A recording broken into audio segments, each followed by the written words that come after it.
Shalom. Shalom. Saudara lihat, saudaraku waktu-waktu itu sudah memiliki jiwa-jiwa, ada jiwa-jiwa yang besar, baik di bawah maupun di atas sana. Saudara-saudara,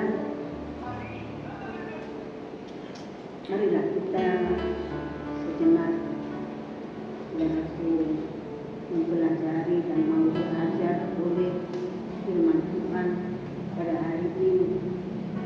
Apa yang menjadi kehendak Tuhan, saudaraku, agar kita dapat menerima dan mengerti, kemudian kita dapat melakukannya. Saudaraku yang kekasih, kalau masih ingat pesan Natal, saudaraku? Siapa yang masih ingat pesan Natal?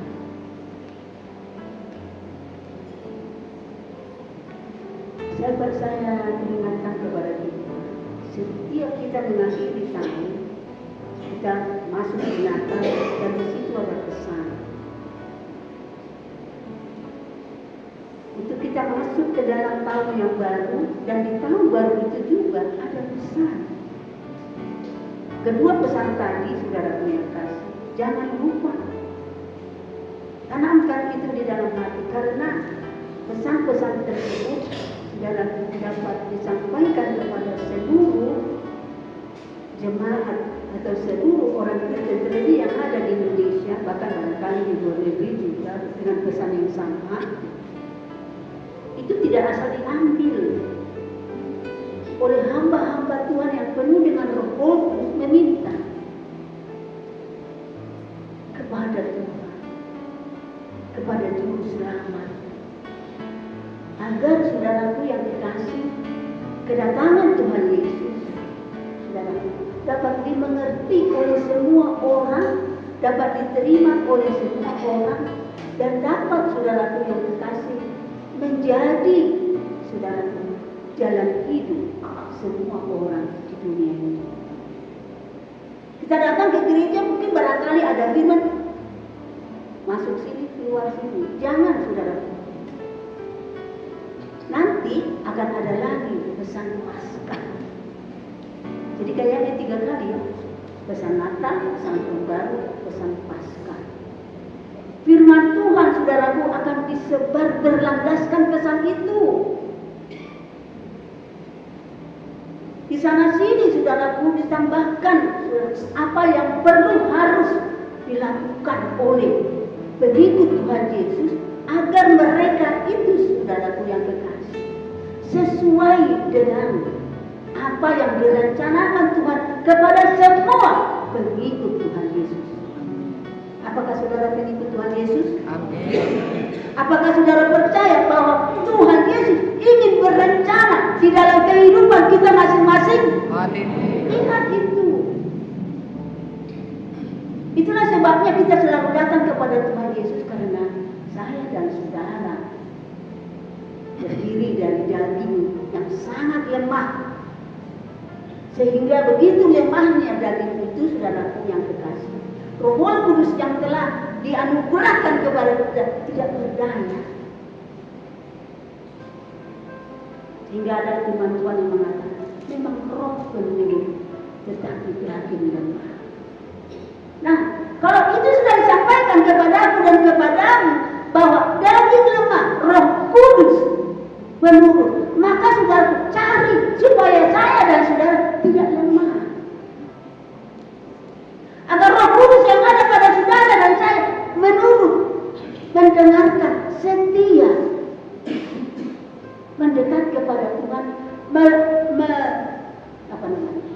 mengisap saudaraku kehidupan dari Roh Kudus itu sendiri, dari Tuhan Yesus sendiri. Sebab kalau saya dan saudara di luar Roh Kudus, di luar Yesus, saya dan saudara mati. Apa saudaraku? Mati. Kita mati karena di luar, hidup di luar Tuhan Yesus. Tetapi saya percaya kita semua yang ada di sini ingin hidup di dalam Tuhan Yesus. Dialah sumber kehidupan. Di luar Yesus tidak ada kehidupan. Karena Yesus sendirilah sebagai firman Allah yang menciptakan alam semesta, saya dan saudara.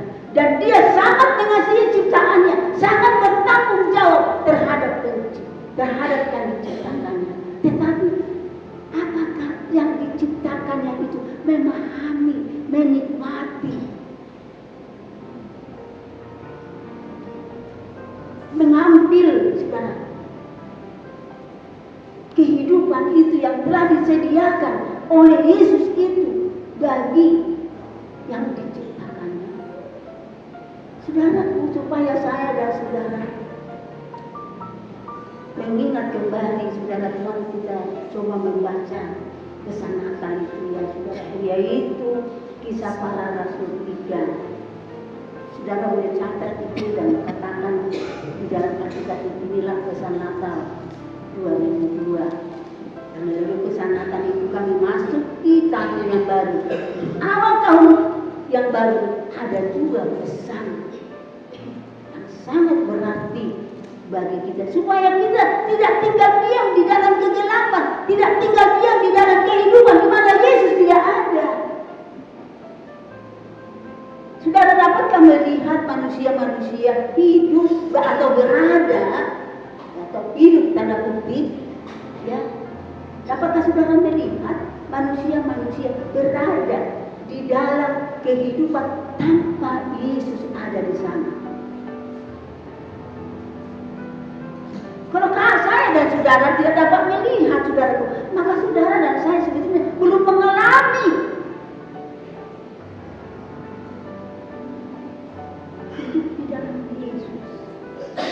Tetapi kalau saya dan saudara sudah mengalami hidup di dalam Yesus, saudara dengan senang dapat melihat, oh ini tidak hidup di dalam, oh ini tidak hidup di dalam itu, oh ini hidup di luar firman.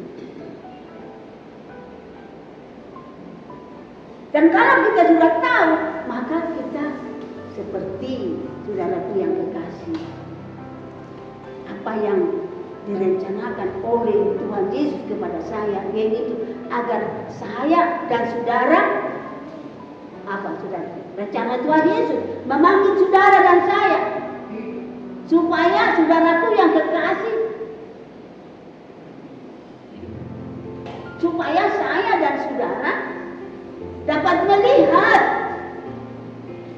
semua orang yang ada di luar Tuhan Yesus. Untuk apa dapat melihat saudaraku? Untuk apa kita dapat melihat orang-orang yang hidup di luar Tuhan Yesus? Untuk apa? Supaya saya dan saudara sesuai dengan rencana Tuhan dijadikan saksi, dijadikan saudaraku penyelamat, sama seperti Yesus. Kita baca saudaraku Kisah Rasul 3 ayat 19 sampai dengan 20. Siapa yang mau tampil saudaraku membacanya silakan berdiri.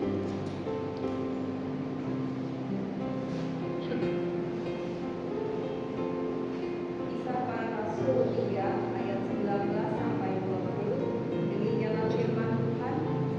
Karena itu sadarlah dan bertobatlah, supaya dosamu dihapuskan, agar Tuhan mendatangkan waktu kelegaan dan mengutus Yesus yang dari semula ditentukan bagimu sebagai Kristus.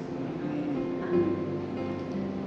Apa cara anjurannya saudaraku yang kekasih? Anjurannya di sini, supaya saya dan saudara benar-benar anak Allah, supaya saudara dan saya benar-benar saudaraku yang kekasih merasakan saudara telah dipilih, kita telah dipilih dan masuk dalam rencananya. Maka harus ada pertobatan. Mungkin saudara, aku sudah bertobat, aku tidak menghakimi saudara. Roh Kudus yang ada di tengah-tengah kita mengerti siapa di antara kita yang sudah bertobat, yang belum bertobat. Dia mengerti, aku tidak.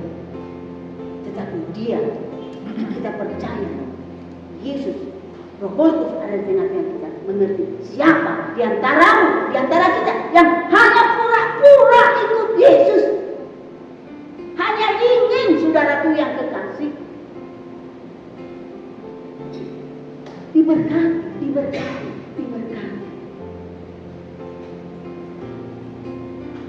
Tetapi tidak mengerti apa rencana Tuhan kepada diri kita masing-masing, saudaraku yang kekasih. Padahal yang paling penting adalah mengerti rencana Tuhan, mengerti kehendak Tuhan. Bagaimana saya dan saudara dapat mengerti kehendak Tuhan, rencana Tuhan, apa yang Tuhan kehendaki, apa yang berkenan di hadapan. Kalau saya dan saudara belum bertobat, maka karena itu kembali saudaraku, pesan Natal, sadarlah.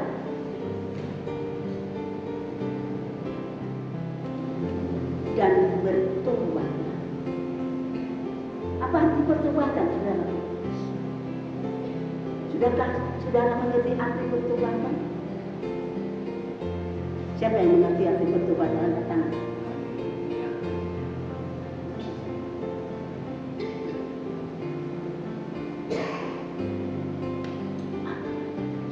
Tolong kasih tahu diri saya. Arti pertobatan. Dengar saudaraku. Pertobatan itu berkomitmen untuk meninggalkan kehidupan yang lama, yaitu hidup dalam dosa. Ya. Pertobatan, saudaraku, pindah dari hidup kegelapan tanpa Yesus kepada hidup terang dengan Yesus di dalam kita. Itu proses pertobatan. Dan kalau kita sudah ada di dalam terang, maka kita bertobat. Di dalam bertobat itu, saudaraku yang kekasih, kita tidak sendirian. Dengan sendirinya Yesus yang memanggil saudara, yang memilih kita, akan melengkapi kita dengan Roh Kudus. Di mana itu tertulis, saudara? Bertobatlah, berilah dirimu dibaptis, maka engkau akan menerima Roh Kudus. Ayat mana itu? Coba saudaraku, ayat mana? Supaya kita ini, saudaraku yang dikasih, benar-benar anak-anak Tuhan yang berguna, yang di dalam kita ada rencana kehidupan yang dari Tuhan. Kisah Para Rasul pasal yang kedua ayat yang 38. Selalu ada di situ.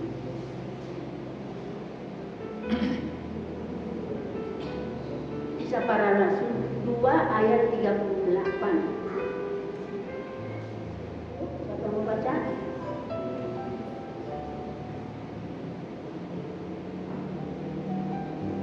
Kisah Para Rasul 2 ayatnya yang 38, demikianlah firman Tuhan. Jawab Petrus kepada mereka, bertobatlah dan hendaklah kamu masing-masing memberi dirimu dibaptis dalam nama Yesus Kristus untuk pengampunan dosamu, maka kamu akan menerima karunia Roh Kudus. Bertobat.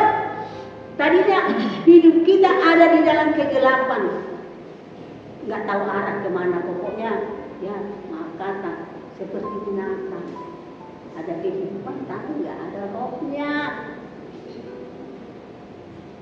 menjadi santapan iblis si jahat. Semua orang yang tidak bertobat adalah menjadi santapan ular itu, iblis si jahat itu, saudara. Maka kata Petrus, saudaraku yang kekasih, bertobatlah keluarlah dari kegelapan itu. Kemudian dikatakan, berilah dirimu dibaptis. Ini penting. Berilah dirimu disucikan dari ujung rambut kepala sampai telapak kaki. Berubah menjadi ciptaan baru. Berubah di dalam kehidupan yang memiliki terang itu. Mengertikah saudara, kalau kita sudah berubah demikian, saudaraku yang kasih, kalau sudah disucikan, maka Roh Kudus, kalau sudah ada perubahan demikian, Roh Kudus dengan sendirinya, saudaraku, menyucikan kita atau memenuhi kita, agar kita semua memiliki kuasa, sehingga kita mampu, saudaraku, berjalan di dalam kegelapan, memenangkan segala, saudaraku, rintangan atau perbuatan iblis yang menyerang kepada saudara dan saya.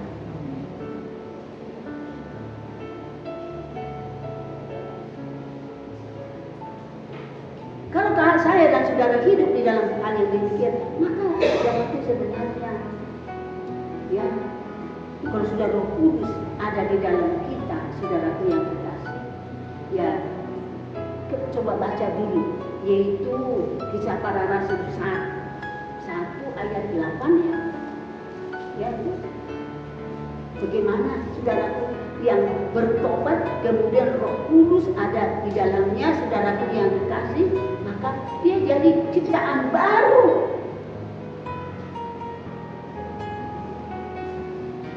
Kisah Para Rasul 1 ayat 8, demikian firman Tuhan.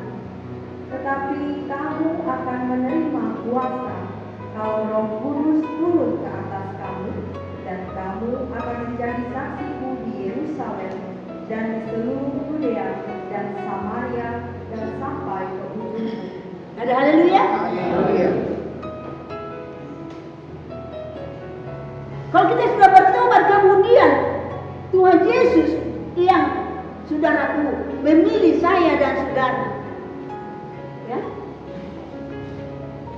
Kemudian saudaraku, kita disucikan kehidupan kita dari noda-noda kejahatan, noda-noda dosa, saudaraku yang kekasih. Menjadi bersih, harus menjadi bersih, saudaraku. Baru Roh Kudus bekerja. Kalau tetap kotor, mana mau Roh Kudus turun, saudaraku. Mana mau, coba. Hidup kita selalu kotor. Kotor artinya ada kebencian, ada ketakutan, ada kemalasan, ada enggan berdoa, enggan memuji Tuhan. Kotor, jauh dari Tuhan. Mana mau Roh Kudus tinggal di dalam kehidupan seperti ini? Harus bersih, saudaraku. Dan kalau Roh Kudus itu telah turun atau memenuhi kehidupan saya dan saudara, maka saya dan saudara akan menerima kuasa. Ini yang penting, saudara. Dan ini saya dan saudara harus raih. Tanpa saya dan saudara mau meraih, atau tanpa saya dan saudara tidak memiliki, saudara, kuasa itu, maka saya dan saudara tidak pernah menjadi saksi. Menjadi saksi artinya apa, saudara? Bukan saja saudaraku yang kekasih pergi ke gereja, bukan itu menjadi saksi, saudaraku. Menjadi saksi artinya, saudaraku, kuasa itu untuk apa? Supaya saya dan saudara kuat untuk melawan apa ini? Kuasa kegelapan yang siang dan malam tetap, saudaraku, datang untuk menyesatkan, untuk membunuh dan membinasakan.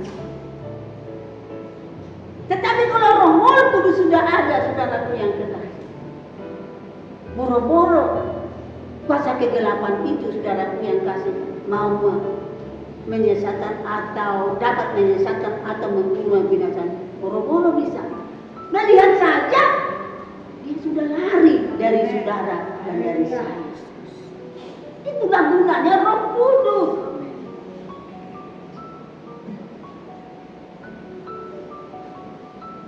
Saudara yang kekasih, kembali lagi, saudara. Jangan saudara main-main, saudara, jangan. Saudara ajarkan itu kepada anak-anak supaya kehidupan sedini mungkin saudaraku mereka sudah hidup di dalam pengajaran yang mengarah kepada pertobatan. Kan anak kecil, siapa sih yang ngajarin anak kecil berbohong? Nggak ada kan? Anak kecil itu udah bisa berbohong, udah bisa begini, sudah begini. Siapa? Ya. Dari anak kecil saudara. Nah, orang tua yang tidak mengerti arti keselamatan, dia masih kecil. Omong kotor, dia masih kecil. Suka ini, suka dia masih kecil. Saudara yang mempunyai anak kecil dan membiarkan anakmu sedemikian, saudara membunuh anak itu. Saudara adalah alat iblis jahat. Tidak iblis lagi yang menyesatkan, tidak iblis lagi yang membunuh, tidak, tetapi saudara. Lihatlah isi saudara. Betapa pentingnya pertobatan bagi setiap kita.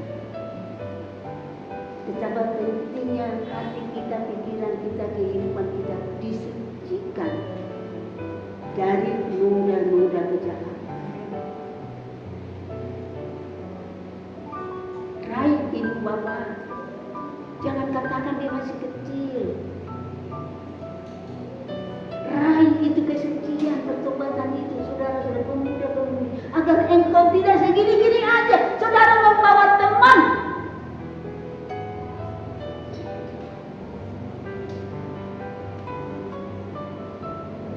Karena saudara memiliki kehidupan di mana dalam kehidupan ada kuasa yang tahan berdiri di atas segala gelombang hidup. Remaja, pemuda-pemudi, saya tahu iblis ingin dan berusaha menodai hidupmu supaya engkau melanggar kesucianmu. Ya? Bukan orang-orang tua saya, tapi dari mulai remaja sudah ada itu, saudara. Maka itu tadi saya katakan, setiap bapak, setiap ibu, saudaraku yang kekasih, haruslah saudaraku yang kekasih hidup di dalam pertobatan. Nah, saudaraku,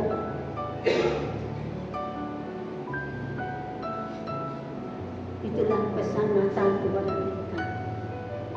Yesus datang ke dunia untuk untuk menyelamatkan manusia dari dosanya. Namanya itu artinya Yesus. Yesus artinya kuasa yang menyelamatkan manusia dari dosa, dari kematian, dari tangan iblis. Maka oleh karena itu kalau kita sudah ada, saudara, hidup di dalam Tuhan Yesus, saudara, yang kita tahu kehidupan di dalam dunia ini sebenarnya, saudara, adalah kehidupan yang penuh dengan ranjau, yang penuh dengan kesusahan, yang diliputi oleh kegelapan. Tetapi saudaraku yang kekasih, waktu Yesus itu melekat di dalam hati kita, melekat di dalam pikiran kita. Waktu kita mau melangkah, kita percaya, saudara, di luar sana kita akan menghadapi berbagai-bagai rintangan. Tetapi kita mau melangkah, saudaraku, dengan yang menyelamatkan kita, yaitu Yesus. Maka kita sering sudah berdoa, kita pamitan kepada keluarga, kita mau melangkah, kemudian keluar dalam nama Yesus. Sepanjang jalan jangan lupakan nama itu. Jangan lupakan, saudara. Nah, sekali lagi katakan saudaraku yang kekasih, sadar apa tadi? Pesan Natal kita supaya kita menyadari. Tapi tidak saudara mengatakan saudara tidak bertobat, tidak. Tapi sadari, masing-masing kita menyadari apakah kita sudah bertobat atau belum. Arti bertobat tadi sudah dikatakan. Ya. Dan katanya saudaraku yang kekasih, bertobatlah supaya dosamu dihapuskan. Anak kecil, bayi, saudaraku, ada enggak dosa di sana? Ada tidak, saudaraku? Ada. Ada. Yaitu dosa Turunan. Hah? Dosa turunan. Dosa turunan.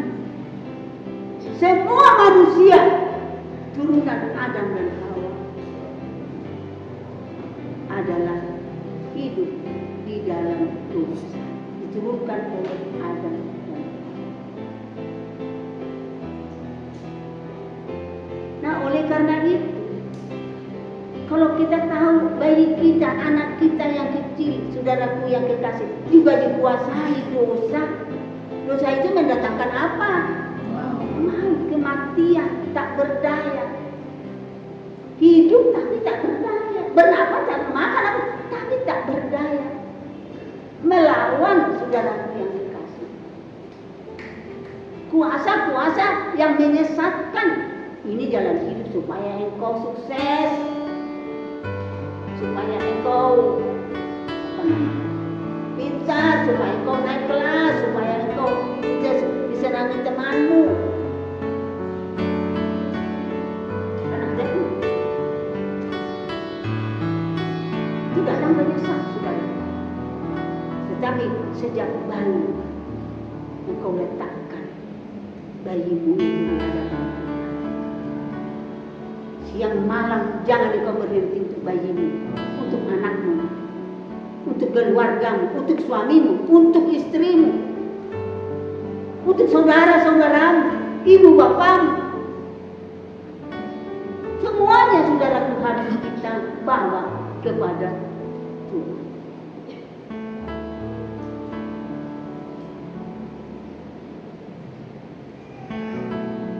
Saudaraku yang kasih, adik saya yang terkecil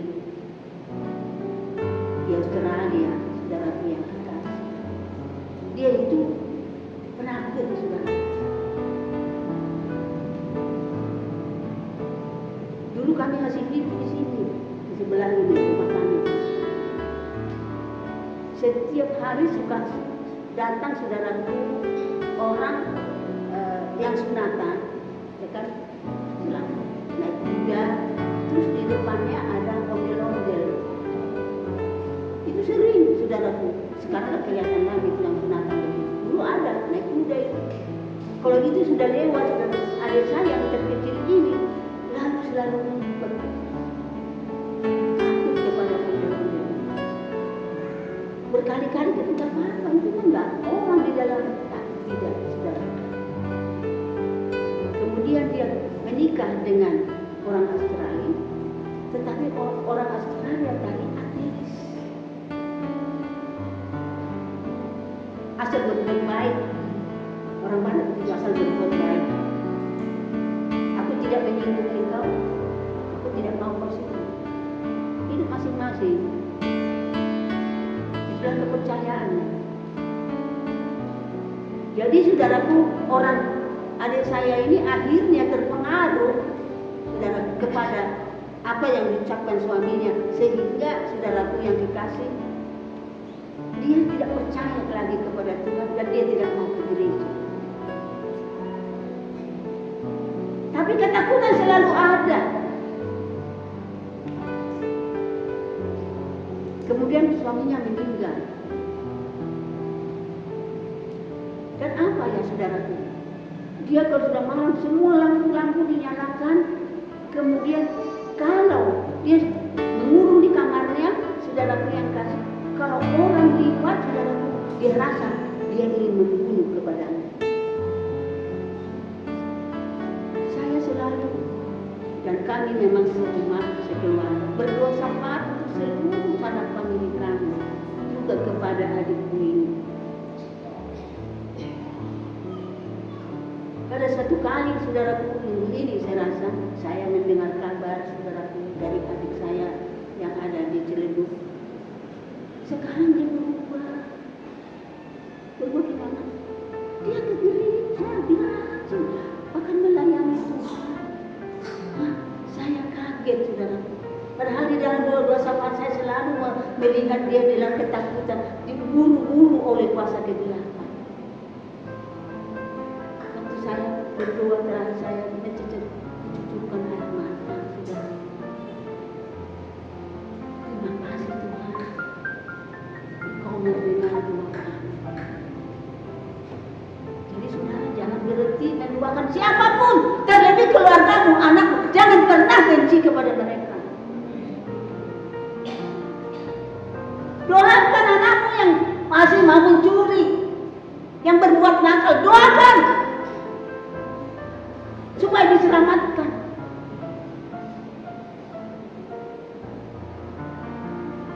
Tapi bagaimana saudara mau bisa berdoa, saudara sendiri tidak bertobat?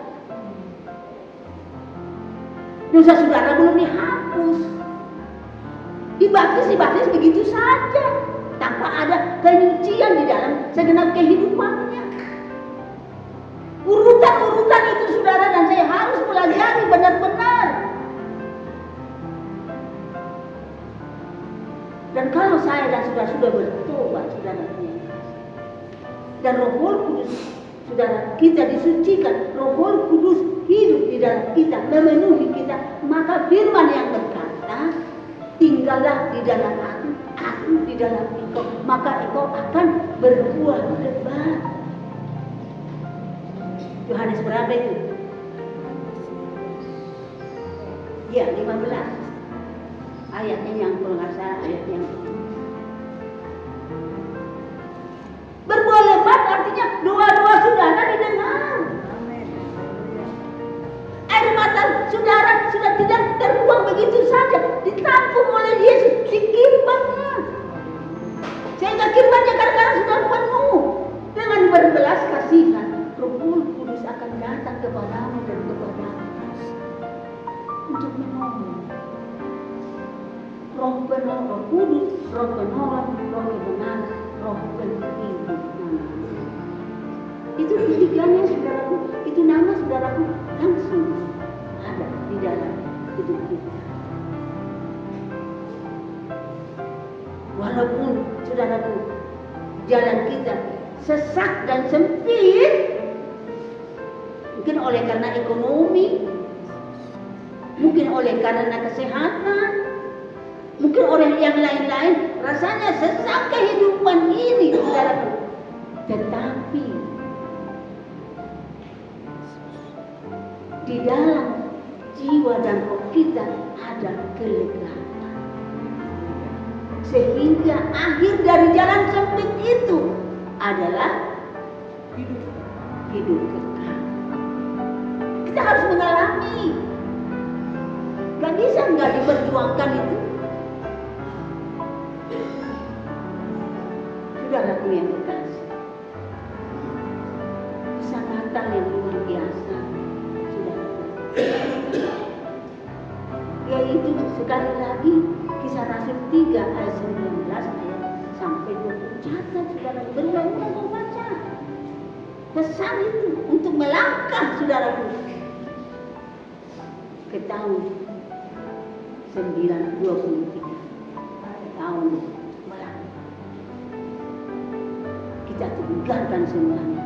Sekarang kita move, masuk, bergerak, melangkah. Dan kita sekarang sudah ada di dalam tahun 2023. Di dalam kita memasuki ada pesan juga. Catat saudaraku, kisah Roma 12 ayatnya yang kedua.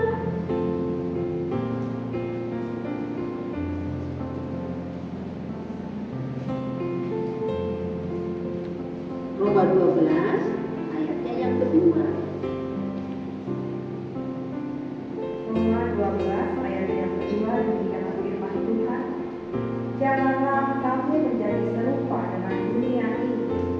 berubahlah oleh pembaharuan budimu, sehingga kamu dapat membedakan manakah kehendak Allah, apa yang baik, yang berkenan kepada Allah, dan yang sempurna.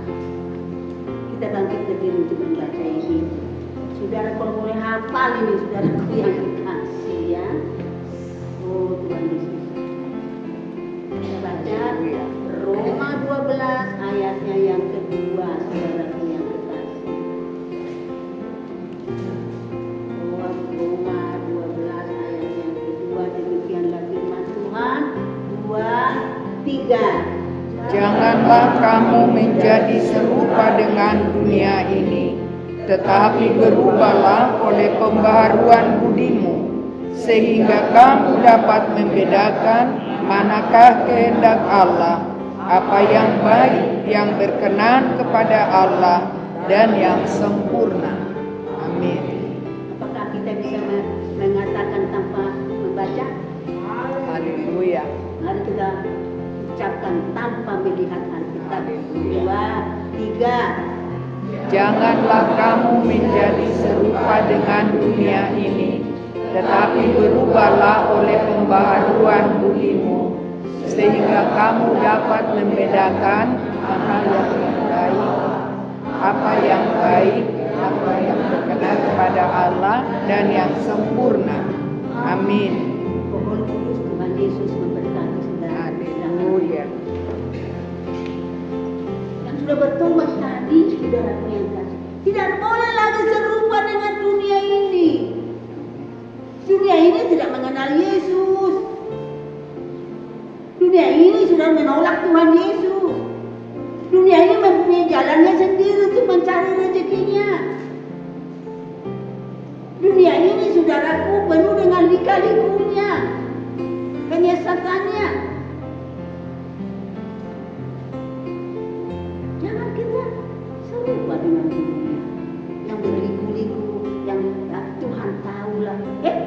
Saya minta saudara jangan ada yang berkata begitu, saudara di depan. Tuhan tahulah kelemahan saya. Emangnya siapa lu? Tuhan tahu semuanya.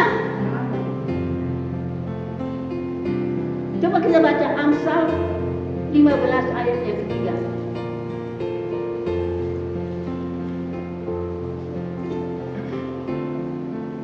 Dan sekarang sampai di Amsal kan?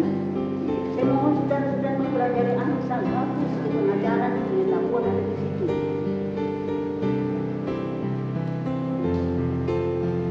Amsal, mari kita baca bersama, berapa? 2, 3. Mata Tuhan ada di segala tempat, mengawasi orang jahat dan orang baik. Amin. Hah? Jangan saudara yang kenal. Tuhan tahu lah. Emang dia mau sembunyiin? Maka Tuhan bisa melihat semuanya. Itulah Tuhan kita maha dahsyat. Gak bisa dibandingkan dengan apapun, tahu segala-galanya. Jangan main-main, bertobat ya bertobat benar-benar.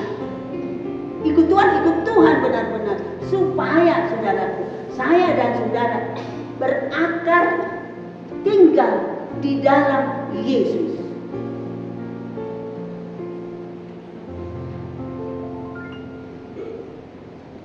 Tidak lagi di luar Yesus. Tuhan tahu kelemahan saya. Emangnya siapa Tuhan kau bandingkan? Dia maha tahu. Mari kita bertobat dengan sungguh-sungguh, saudara. Mengaku memang kepada Tuhan. Aku ingin Tuhan hidup bertobat. Aku ingin dipimpin Roh Kudus. Aku menyerahkan seluruh kehidupan. Engkau mengenal aku siapa? Aku debu, Tuhan. Tanpa Roh Kudus, aku tidak ada apa-apa. Itu selalu doa kita. Mohon, itulah yang permohonan yang terbaik dalam doa-doa kita. Tidak ada lain. Sembuhkan aku Tuhan, berkati aku Tuhan. Itu yang keberapa? Yang terbaik dan yang benar adalah penuhi aku dengan Roh. Kalau saya dan saudara penuh dengan Roh, kita mempunyai punya kuasa untuk hidup, saudaraku, seperti Tuhan Yesus waktu puasa 40 hari 40 malam. Ya. Hidup seperti itu. Susahnya seperti itu. Waktu iblis datang mencobai Tuhan Yesus, iblis datang mencobai kita, diperlihatkannya, ini semua kuberikan kepadamu, asal kau saja mau menyembah aku, kata iblis. Kepada Tuhan Yesus saja iblis berkata begitu, apalagi kepada saudara dan saya yang sebentar begini sebentar begitu. Oh, sebenarnya iblis mengikat kaki kita sebenarnya tanpa sadar. Maka oleh karena itu melangkah dalam nama Yesus. Tuhan Yesus berikan roh kepada aku. Tanpa pimpinan roh Tuhan, aku akan jatuh.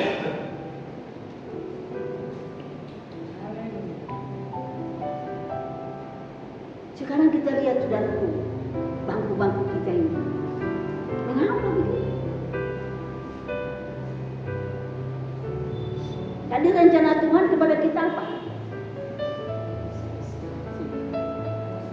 Bukan kita yang memilih dia, tapi dialah yang memilih kita. Agar kita pergi untuk menghasilkan, dan buah itu tetap berbuah. Musim kemarau, musim hujan, musim angin, tetap berbuah.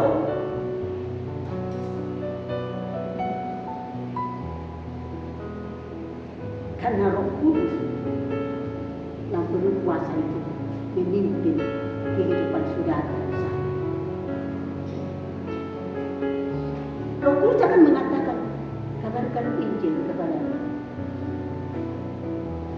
Tolong dia, berikan dia minum, berikan dia makan.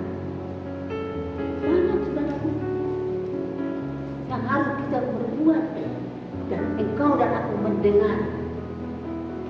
Jangan kau tidak peduli. Jangan. Kalau engkau tidak peduli, engkau bukan bagian dari Kristus. Bukan. Sebab Yesus sangat peduli kepada umat ciptaannya. Kalau Yesus ada dalam kita, maka kita pun sama dengan dia, sangat peduli kepada sesama. Jangan tentu saja dulu begitu. Habis nggak pernah ke gereja, nggak pernah berdoa, selalu berjudi, selalu jangan.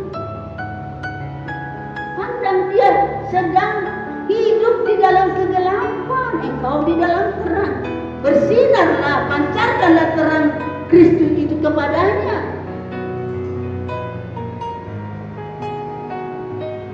Artinya sapa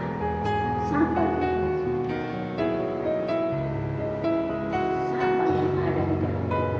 Melalui sapaan yang terlebih waktu kita dalam nama Yesus, aku menyapanya, maka bukan saudaraku yang yang dapat melepaskan dia, tetapi Yesus yang saudara sebut tadi, dialah saudaraku yang berbuat dan melakukannya. Saudara, kita berarti hanya menyapa, tetapi yang berbuat dan dia bertobat adalah Yesus. Kita buat bagian kita, menyapa setiap orang yang ada di dalam kegelapan dalam nama Yesus, dan Yesus menyelamatkan mereka semua. Dan kalau itu sudah terjadi, minggu depan ini bangku kosong. Cita-citakan itu, kita cita-citakan demikian, saudaraku. Aku ingin membawa jiwa, aku ingin membawa keluargaku, aku ingin tetanggaku. Bercahayalah saudaraku, pancarkan terang kasih Kristus. Ya, di dalam Amsal, saudaraku, kalau saya sudah juga bagikan di dalam renungan pagi, orang yang saudaraku memberikan dengan bagaimana saudaraku dengan banyak begitu ya, hidupnya berkelimpah. Tetapi orang yang hidupnya menghemat, hidup selalu dalam kesusahan. Mana saudara pilih? Hemat suruh pegang semua ini, gak boleh dikasih sama orang lain. Gak boleh. Saudara, padahal engkau biarlah dia kasihan dia. Sama aja, gak usah saudara kasih barangkali. Kenapa ada apa? Aduh, kiranya Tuhan menolongmu. Itu saja saudara. Samaan itu sudah menolong. Yesus sudah akan bekerja di situ. Itulah sebabnya saya dan saudara harus benar-benar tinggal di dalam Yesus. Harus benar-benar saudara sadar untuk hidup di dalam pertobatan. Disucikan dari ujung rambut kepala sampai telapak kaki. Disucikan saudara yang dan Roh Kudus berkenan bertakhta di dalam. Bukan aku lagi, tetapi Yesus. Bukan kita lagi yang nampak, tetapi Yesus. Karena apa? Perbuatan daging sudah lenyap, tapi perbuatan Tuhan Yesus semakin nyata di dalam kehidupan. Sekali lagi, maka saudara, rumah kita ini penuh dengan jiwa-jiwa. Mari kita lakukan saudara. Setidak-tidaknya berdoa syafaat untuk tetangga